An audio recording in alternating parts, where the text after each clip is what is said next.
Now, another thing that's on my mind right now is U.S. leadership. And as I mentioned before, I think libertarian conservatism works really well, which is why Ron Paul ran twice, because he believed he could save his country. And I look up to him quite a lot. Him, Thomas Massey, Rand Paul, all those guys that believe in personal responsibility and civic nationalism is fantastic. And maybe Trump at one point in my earlier years. But now, with the way that I see with Democrat and Republican, they're just both pawns of the same system. I mean, everybody knows this now. I think at this point, if we can put Americans first, despite if it's left or right, that would be good. But preferably, libertarian conservatism is the better alternative. But if there is another one that actually works, we'll look into it. But right now, that's just my preferences. Now, let's talk about U.S. leadership, especially if it's the presidency and Congress and Senate. Right now, it is a clown show. And the main reason why it's compromised is because of lobbyists like Big Pharma, APAC, Big Tech, Big Military, Big Government. All these things makes the leadership of the U.S. more compromised. And that's not good. Because what happens in the global stage that we take out a leader, like the leader of Syria, Iraq, Venezuela, and who knows, maybe Iran as well. But what happens when we do that over and over again just because we don't like their opinions? I mean, are we supposed to be the freest country in the world or what? Because for someone that is going to be turning 25 this year, I don't want my children to be in a country that they hate. I don't want that. And especially someone that will one day have a family, this is concerning. Because why? Why? It doesn't make sense. And there are like horror stories of ICE doing crazy things, but to be fair, they had a vision for legal immigration. They did, but then it got out of hand. And they targeted the wrong ones. Yes, there is fraud in Minnesota and California. Yeah, there is fraud. I think there is. But there's fraud everywhere. Everywhere. Local, state, and federal. All three. There's fraud everywhere. Everywhere you go. Our debt's high. No one's having families anymore, and it's a concern. But why is it a concern? The concern is because everything's expensive, and I've talked about this over and over again. The main reason why people are not coming together is because of mainstream media and its hive mind control. If people are willing to open up and actually work together, this whole thing would be over. Otherwise, it would turn into the French Revolution, or in this case, Nepal, which is the most recent example. If there's a lot of Nepal revolutions, I think the world will be better, whether it was violent or non-violent. Argentina was another example. Mexico nearly 7 to 8 years ago, which, by the way, they did have a lot more corruption back then. But I do think the mainstream media has failed to notice it. Maybe except for El Salvador. But to be fair, El Salvador used to be a shithole back then. And now we're in it. Just like Argentina was before. But let's be fair. Aside all that, we have to stop supporting big corporations and Big Pharma and all these big executive corporations just dictating how they want the bill to see. And I think the AI data center is a pretty good example. And to be fair, I am pro AI, but I am not pro raising your electric bill and water bill. That's kind of stupid. If we put solar and nuclear together, probably would solve a lot of problems. But people have underestimated how powerful it can be and how useful it could be to lower your electric bill. And look, to be fair, I'm in a very fortunate situation I mean, I'm fortunate to be living with family, at least for the most part, until everything gets solved on my personal end. But I do think it's time. I think it's time to actually just come together and hold our politicians accountable. But the question will be, will they listen?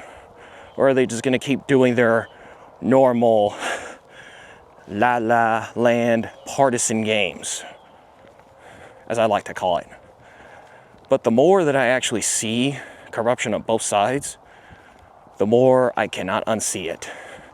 Well, what's that thing?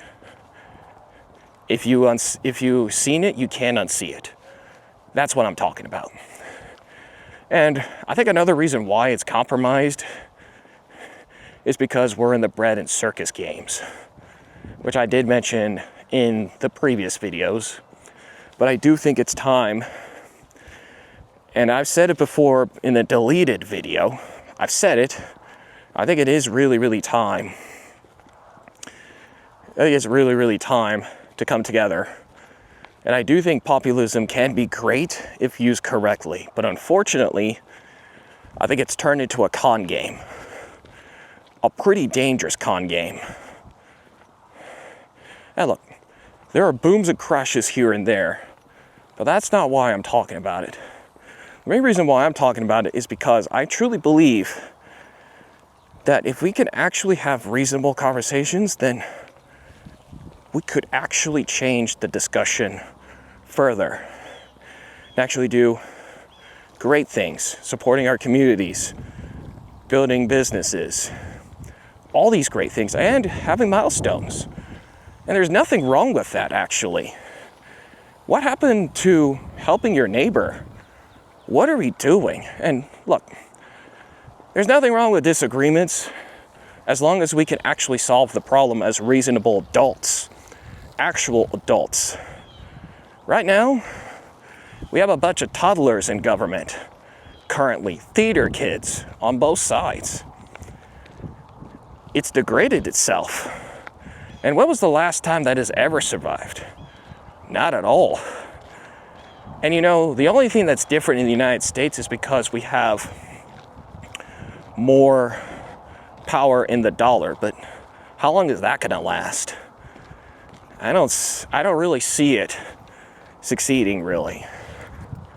If we kept the course within the next 5 to 20 years, we're not gonna survive. And we're only like 4 years away from 2030, so think about that. You know, even if I were to date today, it's not gonna be quite the same as my father and my grandfather before me. I think if anything, it's gonna be like a hotly contested battle. I'll tell you that much. However, another reason why it's compromised is because of the gender divide. Yes, it is true that women are much more to the left than the men on the right. That is true to a certain extent. But another thing is because of the responsibilities. And I think another thing that I didn't mention is that I don't think women should be in government. And look, I understand that there are exceptions over there, but within the last few years, it's been a disaster. In most cases. I mean, Japan is probably a rare example because of their culture. Mexico's the rare one too. Same with Italy in some cases, but the EU, what a disaster. We almost had a female president twice. And did we learn anything? No, we didn't. In fact, the main reason why they shouldn't be in power is because of the current environment we're in now. And look what happened. They tend to actually gossip a lot, make rumors, and probably sleep with other dudes. And the next thing you know, war's waged on. Now, if the men are in charge, there would be diplomacy.